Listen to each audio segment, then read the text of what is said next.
Bonsoir à tous, bonsoir à toutes. Bonsoir, docteur Tony André. Bonsoir, maître Hector Jacques. Et bonsoir, Louis Wougens, pour ton travail. On va partir pour cette soutenance. Et le jury, justement, est composé de moi-même, Nelson Sylvestre, comme président, du docteur Tony André comme encadreur et maître Hector Jacques comme rapporteur. Le thème du travail de Louis Wougens, c'est influence du climat scolaire sur la performance académique des élèves des 2 premiers cycles de l'enseignement fondamental dans 2 établissements scolaires de la commune des Côtes-de-Fer. Alors, comme classiquement, on t'accorde, Louis Wougens, 10 minutes environ pour présenter ton travail. Mais tu t'adresses au jury. On va en bénéficier, mais tu t'adresses au jury. Donc, je t'invite à présenter ton sujet. D'accord, merci de m'avoir accordé la parole. Messieurs les membres du jury, chers assistants, je vous adresse mes salutations les plus respectueuses. Je réponds au nom de Louis Wougens Guiran, étudiant finissant en sciences de l'éducation, plus précisément en administration de l'éducation à l'Institut universitaire des sciences. Aujourd'hui, j'ai l'honneur de vous présenter mon mémoire de fin d'études réalisé au cours de l'année académique 2025-2026 sous la direction du docteur Tony André. Le sujet de ma recherche est bien influence du climat scolaire sur la performance académique des élèves des 2 premiers cycles de l'enseignement fondamental, cas de 2 établissements scolaires de la commune des Côtes-de-Fer.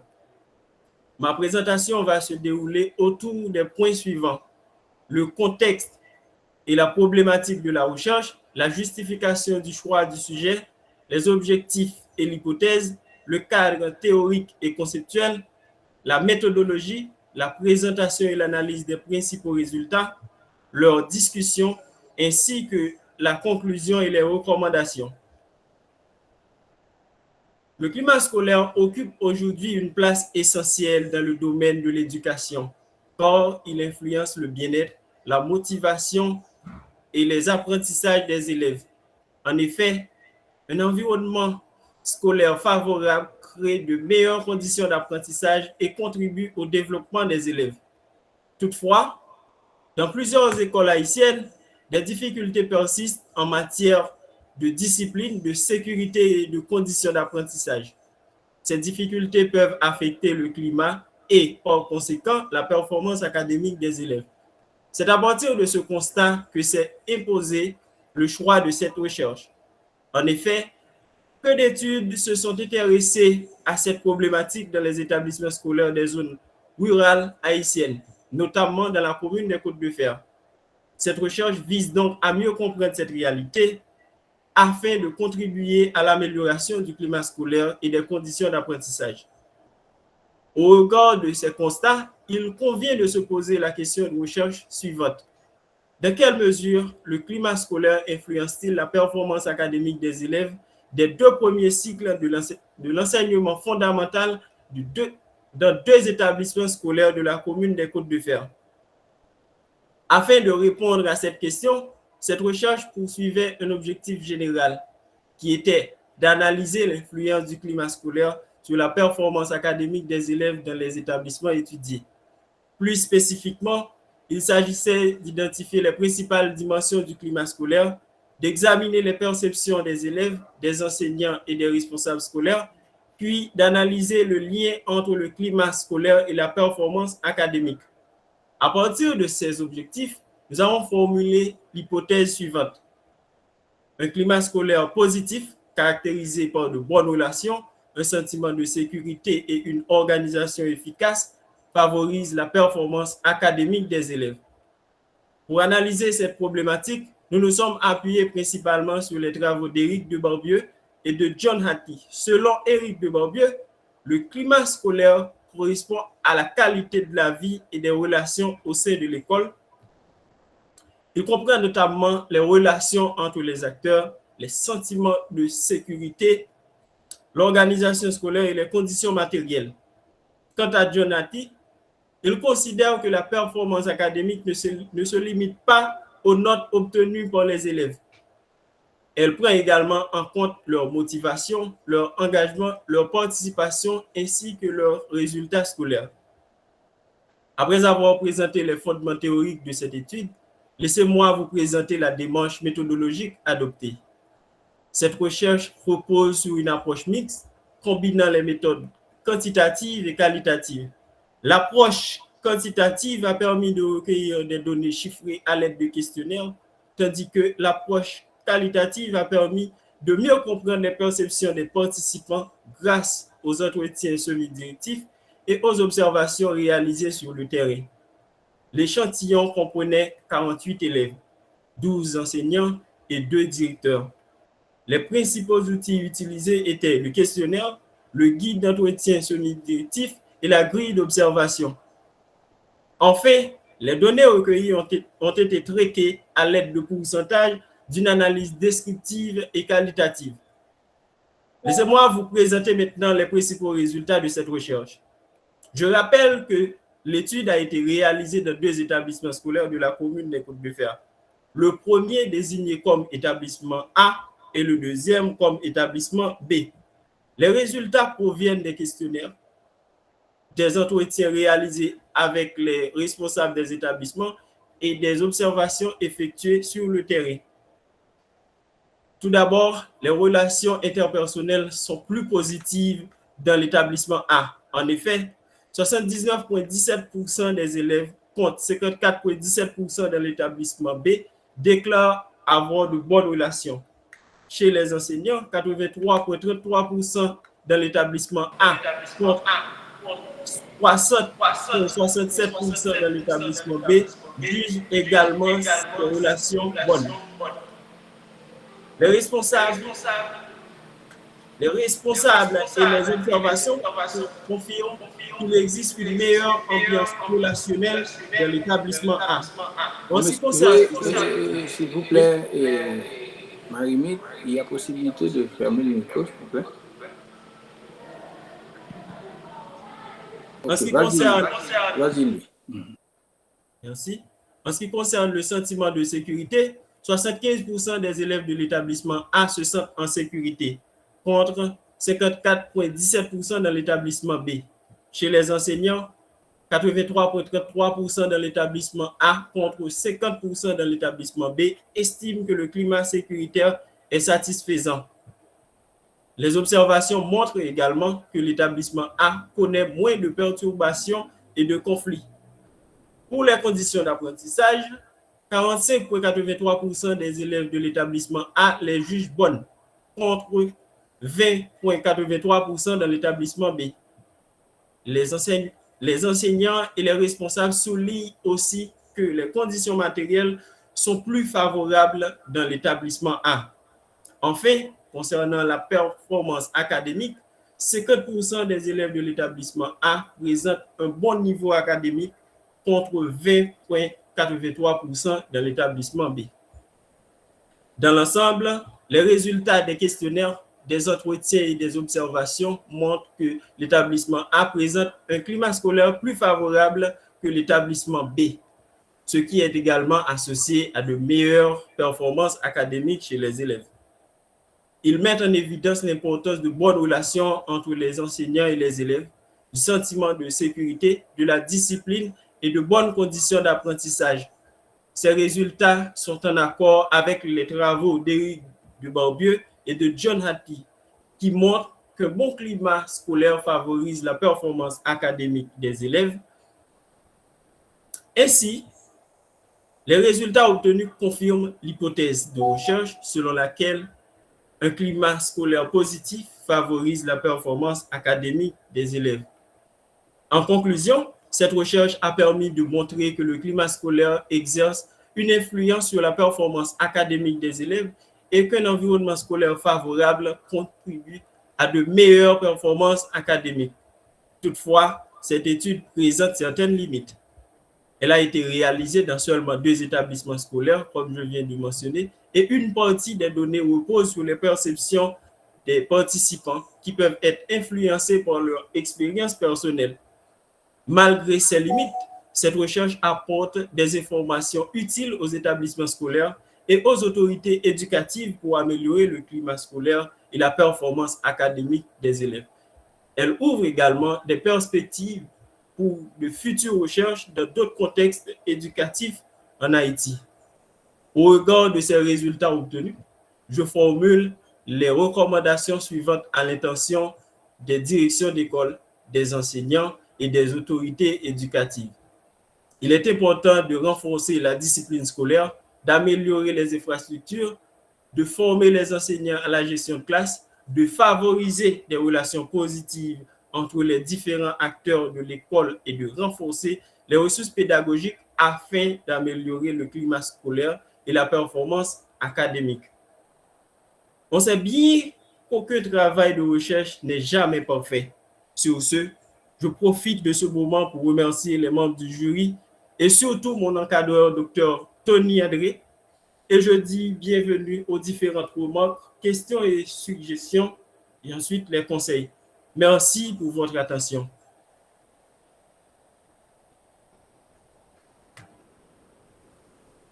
Merci, Louis Wougens.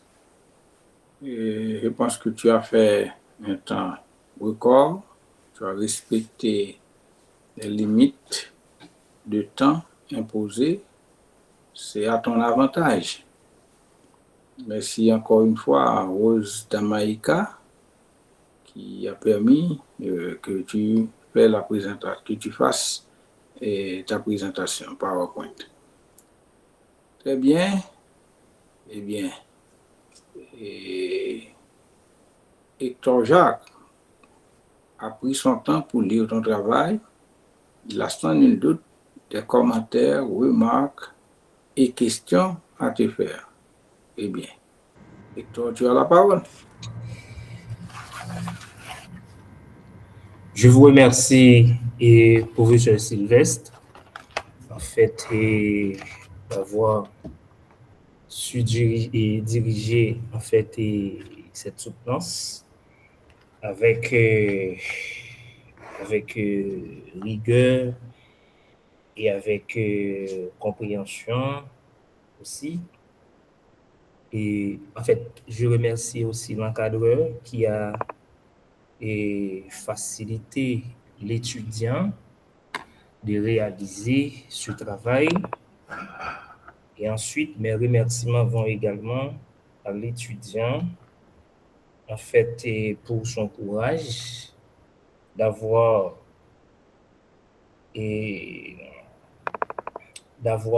tenté de travailler sur, en fait, un sujet qui est tout à fait d'actualité, de comprendre l'influence du climat scolaire sur les performances académiques. Donc, dans le contexte actuel où nous vivons, aujourd'hui, ce sujet est tout à fait d'actualité. OK, donc je ne vais pas détailler là-dessus, mais ce sujet a toute son importance. Félicitations. Je vais commencer avec, par exemple, le sujet même, l'influence du climat scolaire sur la performance académique, cas des établissements de la commune des Côtes-du-Fer. En regardant une telle formulation, cela suggère que M. Guirand est en train d'étudier l'influence d'une variable sur une autre. Donc, nous sommes dans une étude de causalité.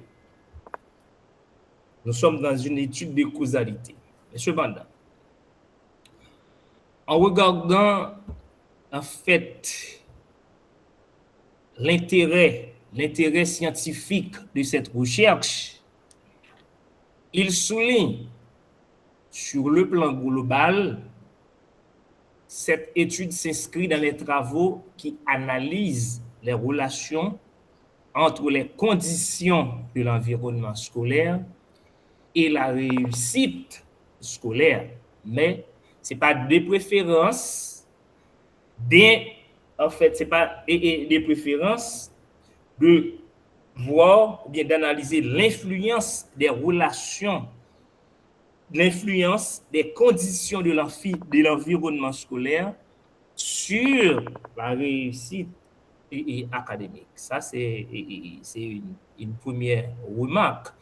La formulation précise que c'est une recherche et d'expérimentation, c'est de la causalité, mais dans l'intérêt de cette recherche, c'est d'analyser les relations. Donc, analyser les relations, cela suppose une méthode corrélationnelle. Donc, c'est essayer de voir s'il existe des relations entre le climat scolaire et la performance académique, au lieu de voir l'influence du climat scolaire sur la performance académique. Donc, c'est une remarque importante à considérer. Donc, je commence d'abord avec le fond et ensuite on verra la forme. Parce que selon la forme, il n'y a pas vraiment de trop bonnes choses à dire. Parce que dans l'ensemble, vous respectez le canevas. Dans l'ensemble, vous respectez le canevas. Je ne vais pas trop m'attarder sur la forme. Il n'y a pas non plus trop de fautes de grammaire, etc. En fait, dans le texte, mais cependant, le fond du texte, du texte, donc vraiment, il m'intéresse. Donc ça, c'est une première considération en ce qui a trait à la visée de l'étude. En ce qui a trait à la visée de l'étude. Dans l'une des objectifs, donc vous parlez d'analyser la relation entre les caractéristiques du climat scolaire et les résultats académiques. Alors que vous êtes en train d'étudier l'influence du climat scolaire sur la performance académique. Là, encore, il n'y a pas de relation parce que vous êtes dans une recherche et de causalité. Vous êtes en train d'étudier l'influence du climat scolaire sur la performance scolaire et non de voir la relation qui existe entre les deux. Ce n'est pas en fait une recherche corrélationnelle tenant compte de la formulation du sujet. Voilà. Et concernant, par exemple, concernant la population et l'échantillon, donc vous parlez de deux écoles.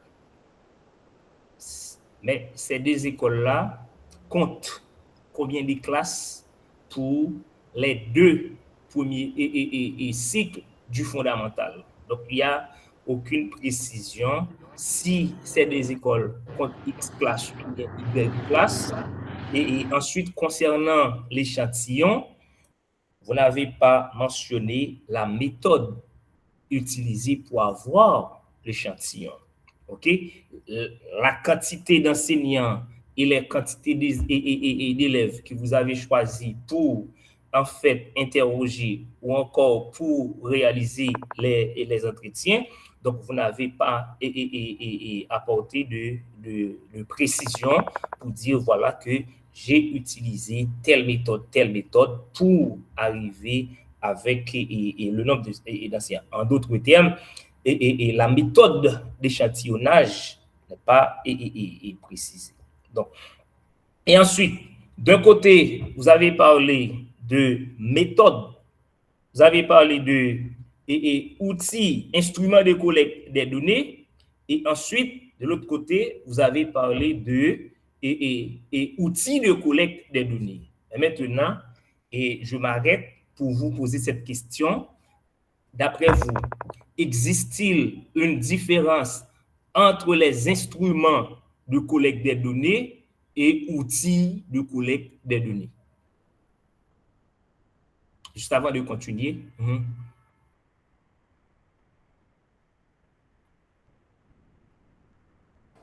Alors, je peux intervenir maintenant? Oui. Alors, merci pour la question. C'est une très bonne question, vraiment. Mais je me rappelle avoir mis et avoir parlé tout simplement d'outils de collecte de données. Je ne crois pas que dans mon travail, il y a vraiment instrument de collecte de données. J'ai parlé tout simplement d'outils de collecte de données. Mais à aucun moment dans le travail, il n'y a aucune mention d'instruments de collecte des données. Et Monsieur le Président, permettez-moi de partager mon écran avec Monsieur Garou, donc pour qu'il puisse voir en fait ce que je suis en train de dire.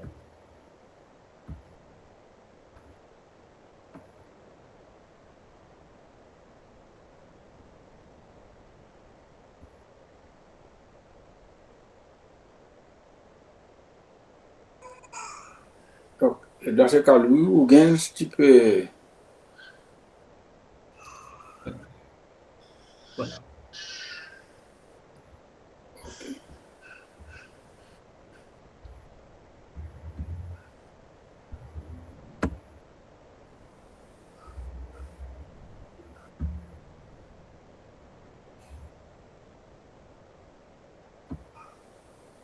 Tu as des difficultés à présenter l'écran? Non, ça va, ça va. Parce qu'on est dormi par rapport au temps. OK.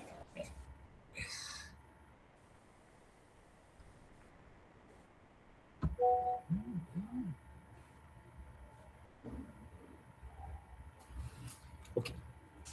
Voilà.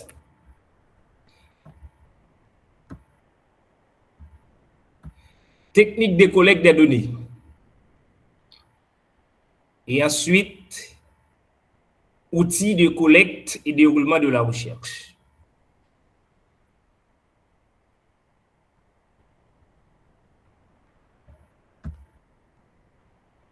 Voilà.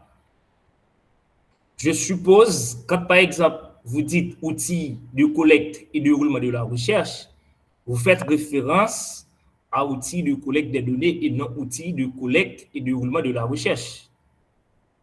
Parce qu'il n'y a pas une telle appellation, à mon avis.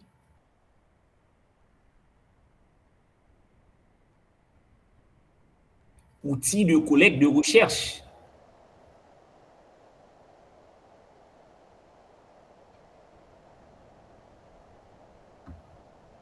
Voilà, on avance.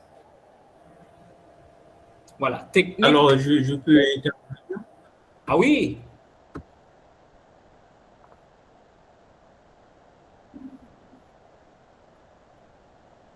Alors, vous voulez parler de là où se place technique de collecte de données et ensuite, et de l'autre côté, là où il y a outils de collecte de données et déroulement, c'est ça? Alors, et pour cette partie, là où je parle de technique de collecte de données, je voulais tout simplement dégager l'idée pour dire comment j'avais procédé pour collecter les données. Et plus bas, là où j'ai mis outils de collecte des données, et là, j'ai parlé surtout des différents outils que j'ai utilisés lors de la collecte des données. Donc, dans ce cas, il y a différence, comme étant donné que là où vous parlez de outils de collecte et déroulement de la recherche, c'est peut-être une autre chose que vous avez en tête. Donc, étant donné que Dr. André élève en fait sa main, donc je ne sais pas si en fait le président l'autorise à intervenir. Non, alors, tu termines. Ah, ok, je termine. D'accord. Mais tu n'as pas beaucoup de temps. Hein? Oui, je vais terminer. Ensuite, l'étude ressemble plutôt à une étude comparative. Donc, vous êtes en train de comparer des écoles au lieu de voir l'influence, par exemple, du climat scolaire sur la performance scolaire.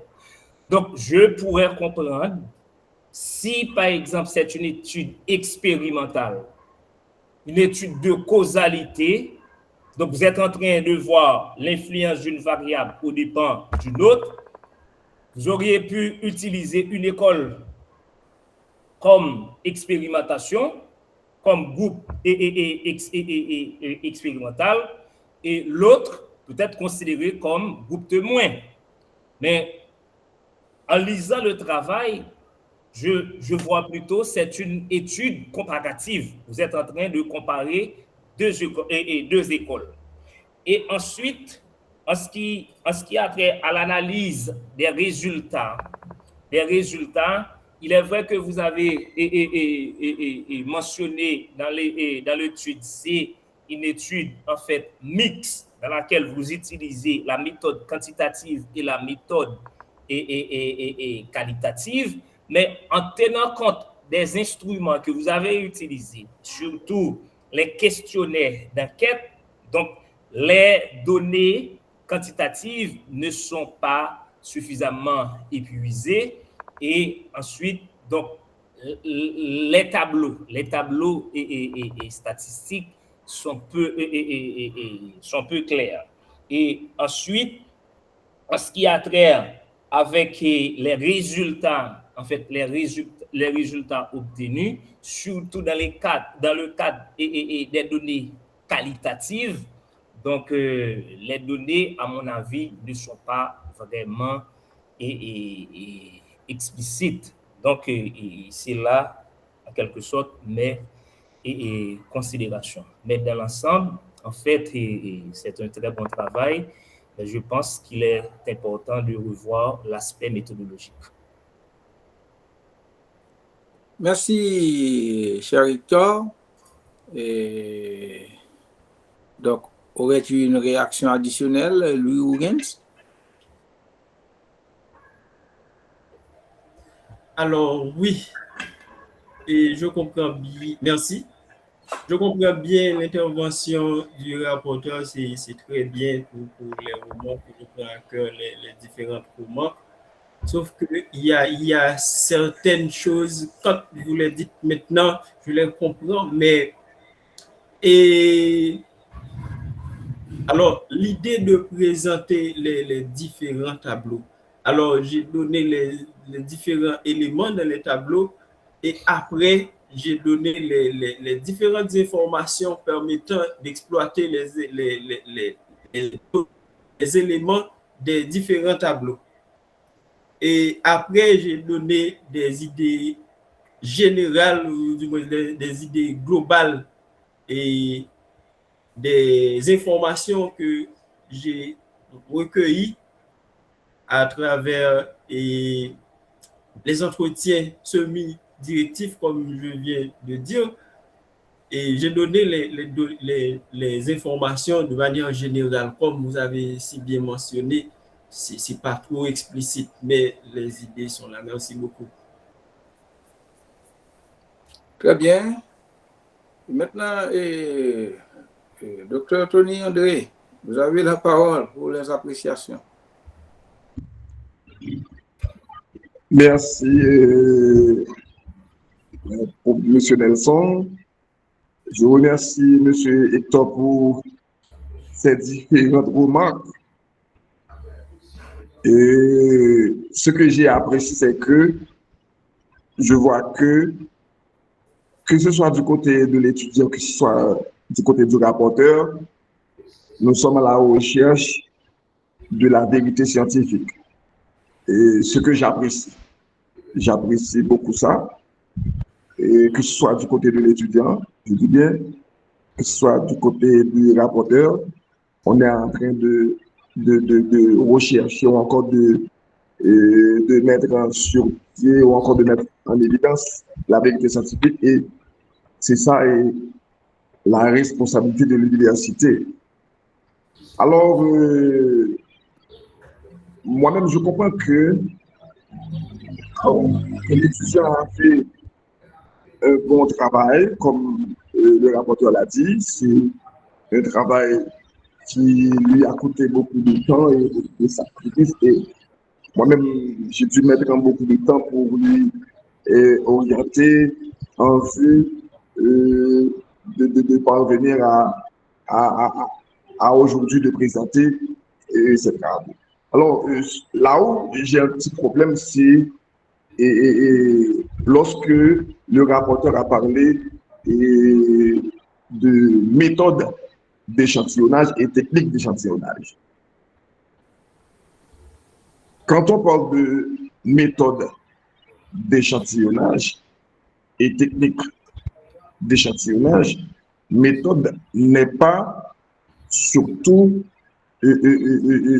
synonyme de technique. Méthode n'est pas synonyme de technique. Alors, aussi, on a parlé des instruments et des techniques de collecte de données. Les instruments, c'est une chose. Et technique, c'est une autre chose. C'est une autre chose. Donc, là, je comprends que on va mettre beaucoup d'accent sur les recommandations et pour que le travail puisse atteindre son objectif.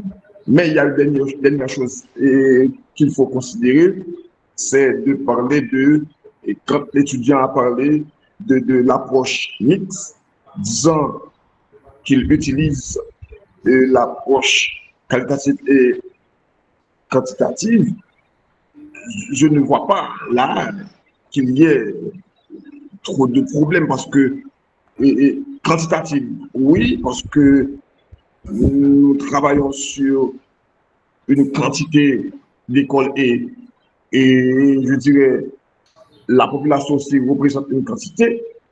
Et quand nous parlons aussi d'études comparatives, on peut voir apparaître l'aspect comparatif, cependant, l'étude peut être qualitative et qualitative parce que là, l'étudiant parle et nous nous mettions d'accord sur le fait que l'étudiant devait rester attaché à ses idées en défendant et en parlant, je dirais, de l'influence l'influence des impacts scolaires sur les rapports. Alors ici, là, il faut voir non seulement un rapport entre les étudiants et les enseignants, il faut voir aussi les rapports entre les élèves et le milieu. Alors, comme je l'ai dit au début, les remarques sont vraiment bienvenues et je pense que juste pour respecter, je dirais, les règles de la forme et du fond, on va voir. Et il ne reste qu'à remercier le rapporteur et remercier, je dirais, le maître de cérémonie. Merci. Très bien, merci, docteur André. Et bon, je suis vraiment en résonance avec ce que tu dis, parce que même, c'est une cérémonie, hein, une soutenance. Il me semble que Hector voulait dire un mot. Oui, je voulais apporter une toute rectification. J'ai jamais dit technique de probabilisme. J'ai parlé de méthode d'échantillonnage. Encore technique d'échantillonnage. Quelle technique à utiliser, en fait, l'étudiant pour avoir le nombre d'élèves et le nombre d'enseignants. Ensuite, j'ai parlé de technique de collecte des données. C'est justement c'est ça, en fait, que je voulais apporter comme précision. D'accord. Est-ce que tu peux départager ton écran, s'il te plaît? Ah oui, d'accord. Merci. Merci. Très bien, je pense que c'est de bon ton. Et je crois avoir également quelques incursions à faire dans le travail de Huygens. Première chose, Huygens, c'est que tu n'avais pas eu le temps de parfaire la forme, parce que je vois là des titres non caractère gras, si je ne m'abuse. Il faut introduction générale et conclusion générale, ce n'est pas encore fait. Tu as des paragraphes vraiment longs qu'il faut veiller parce que dans le Canva, c'est précisé et tu utilises, je ne sais pas, bon, ce que je vois là, c'est que les titres de chapitres, je pense qu'il y a une amélioration à faire en termes informatiques, en termes de typing. Donc, il faut veiller à ça. Et puis, quoi d'autre? Les articles dans les libellés de titres. Les articles, les dimensions du climat scolaire. Et je pense que si on enlève les articles, les titres seraient mieux élaborés. Donc, tu verras ça avec le docteur André. Pour pouvoir, parce que quand tu dis, par exemple, l'influence du climat scolaire, parfois il y a des titres dans leur élaboration qui s'apparentent davantage à des types d'ouvrages. Mais dans un mémoire, c'est mieux de ne pas introduire ces articles définis ou indéfinis dans les libellés du titre. Par exemple, section 3, la page 12, synthèse des recherches et contexte des résultats. C'est très bon. Personne ne va te reprocher de dire que la synthèse des recherches est le contexte de l'étude. Même quand, sur ce point-là, je ne dirais pas un problème. Par exemple, le climat scolaire et la réussite des élèves dans les recherches scientifiques. C'est comme si, en dehors de ce climat ou de cette réussite, il n'y en a pas d'autre. Donc, enlever, je ne pense que ça ne nuira pas à ton travail, au contraire. C'est de bon temps, ça pourrait améliorer ça. OK? Maintenant, alors, je vais te donner quelques éléments, et possiblement dans les améliorations à faire, et ça pourrait bien te rendre service. Et pourquoi tu dis, alors fais-tu une différence entre ce qui est scolaire et ce qui est académique?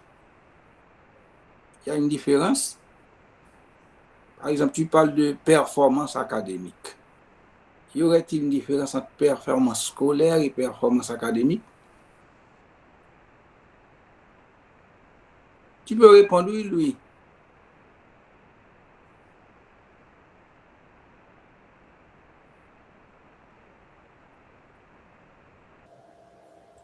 Alors, merci pour la question. Et alors, parlant de performance académique, du moins performance et scolaire, je vois que ces deux thèmes-là, ils ont un sens commun, à mon avis. Parce que les deux, c'est surtout dans le milieu scolaire, dans le milieu éducatif. Merci, c'est ce que je voulais ajouter. Bon, le point commun, c'est que dans les deux expressions, il y a performance, il n'y a pas de doute. Performance scolaire, performance académique. Donc, en lisant ton texte, j'ai cru comprendre que ça aurait été mieux de parler de performance scolaire. Vous voyez, au lieu de parler de performance académique. Parce qu'en général, tout ce qui est scolaire fait référence en général dans le système éducatif au primaire et secondaire.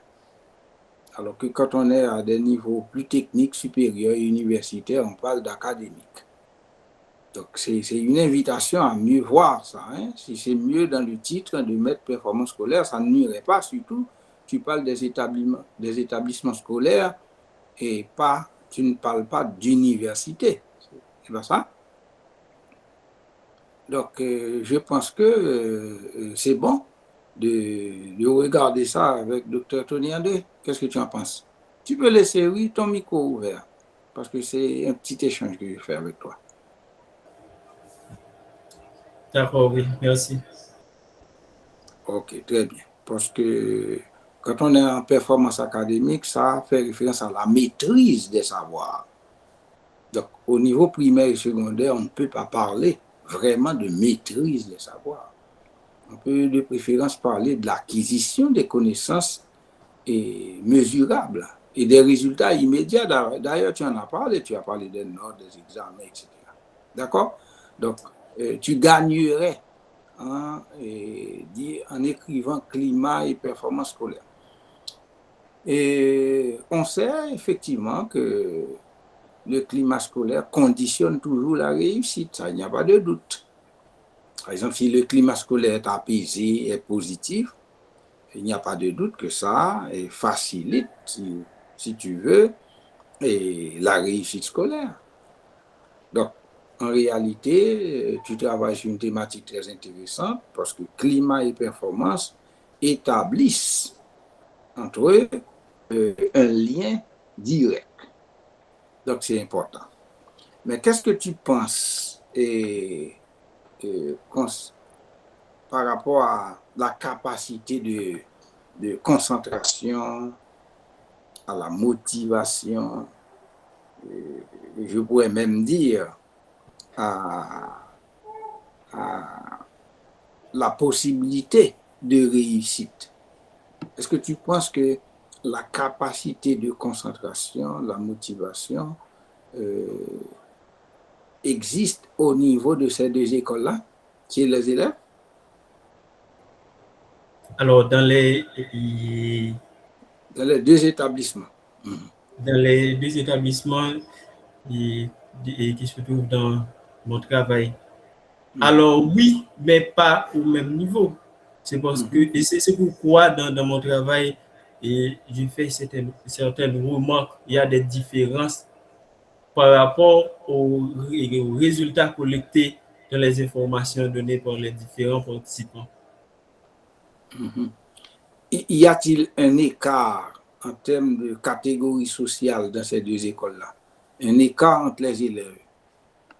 Alors, d'après les informations que j'ai collectées à travers les questionnaires que j'ai administrés aux différents élèves, il y a certains élèves qui ont répondu, qui ont dit que dans leurs écoles, eh bien, le climat scolaire fonctionne telle ou telle façon. Eh bien, et alors, quand je dis climat scolaire, ça comprend également les différentes dimensions dont j'avais parlé dans mon travail, à savoir les relations interpersonnelles et le sentiment de sécurité et tant d'autres. Alors, ces différentes dimensions-là ont un rôle très important et affectent le résultat, la performance des élèves. Parce que quand des élèves appartiennent à des familles moins favorisées socialement parlant, l'école peut servir comme espace de compensation. Et ces élèves-là, ne pouvant pas trouver telle ou telle chose à la maison ou bien dans l'environnement de résidence, eh bien, à l'école, ils peuvent trouver de la motivation. Et je pense que ça peut agir justement sur leur performance. Oui. Par rapport aux notes, par rapport au développement même de ces élèves. Donc, c'est un très bon travail que tu fais parce que tu prends en compte les éléments qu'on doit retrouver. C'est pourquoi, oui, Hector était si à l'aise parce qu'il est psychologue de l'éducation. Donc, et on retrouve les éléments qu'on recherche généralement quand on parle de performance scolaire. Et maintenant, pour te taquiner, et Dr. André ne va pas pouvoir t'aider, hein, j'ai souvent entendu dire la côte, alors que toi-même, je vois que tu écris côte au pluriel. Pourquoi? Alors, le nom de la commune? Oui, il y aura côte de fer et puis côte au pluriel. Alors, dans mon travail, c'est au pluriel parce que généralement, surtout dans les différents documents que j'ai l'habitude de lire qui parlent de la commune des côtes de fer, c'est surtout côte au pluriel. Et c'est pourquoi je parle surtout des côtes de fer. Mais maintenant, tu ne t'es jamais posé la question pourquoi c'est les côtes de fer? Je t'avais bien dit que Dr. André ne peut pas t'aider. C'est toi-même qui dis les côtes de fer. Tu assumes ta responsabilité. Bon, j'aimerais bien savoir la raison pour laquelle on dit les côtes de fer, mais jusqu'à présent. Donc, tu vois, ça c'est dans la perspective de ta recherche. Hein? D'ailleurs, ce n'est pas même pour les côtes, puisque pourquoi est-ce qu'on dit fer? Y a-t-il du fer? Parce que j'ai souvent entendu dire, le fer, il faut le faire. Mais on dit côte de fer, il y a suffisamment de fer là-bas? Ah! Oui, Wogan, tu accuses le coin, tu accuses le coin. Alors, c'est surtout une zone côtière. Je pense que c'est pourquoi on parle surtout de côte, mais pas cette question de fer. Parce qu'il n'y a rien de fer là-bas. Zone localisée au bord de la mer. Ou mer. du moins, on est en enfer quand on est à côte de fer. Non, au paradis. Bon, en tout cas, je pense que c'est un travail très intéressant. Les problèmes de forme à régler. Et je pense que globalement, à mon humble avis, c'est un travail correct. Mais quand même, il faut prendre en compte les remarques Dr. Jacques pour que tu puisses avoir un document à la hauteur de ce que tu as fait déjà. Merci. À moins que Dr. Tony André ait quelque chose à dire ou Dr. Jacques. J'ai bien envie d'accorder 30 secondes à Louis Wogens pour des mots. Oui, vas-y, Dr. André. Alors, ça fait rire quand vous posez la question sur les côtes de fer. Oui. Vous pouvez remarquer que j'ai écrit ça fait rire. Ça fait rire. C'est vrai, c'est vrai. C'est vraiment plaisant. Alors, il ne reste qu'à vous remercier, M. Nelson, pour la façon dont vous avez mené la séance. Félicitations. Et je félicite aussi Wogens, qui a eu beaucoup de courage et qui n'était pas stressé pour mieux préparer ce travail. Et aussi, merci à notre rapporteur, je dirais fidèle à sa tâche, qui a pu faire les remarques. Merci, M. Hector, merci, M. Nelson, merci, Wogens. Très bien. Merci aussi à l'assistance. Wogens, aurais-tu un mot à dire, un dernier mot? Oui, merci. Alors, je tiens à vous remercier, vous et le président Nelson Sylvestre, et le rapporteur également, et le docteur Hector Jacques, et mon cher radoueur, docteur Tony André. Alors, je tiens à vous remercier. Merci infiniment. Et je tiens également à remercier les différents responsables de l'université, à savoir les responsables, précisément, les responsables de l'Institut universitaire des sciences. Il y a également mon professeur de méthodologie, et Dr. Christophe Providence, je tiens à remercier également et Dr. Célimène.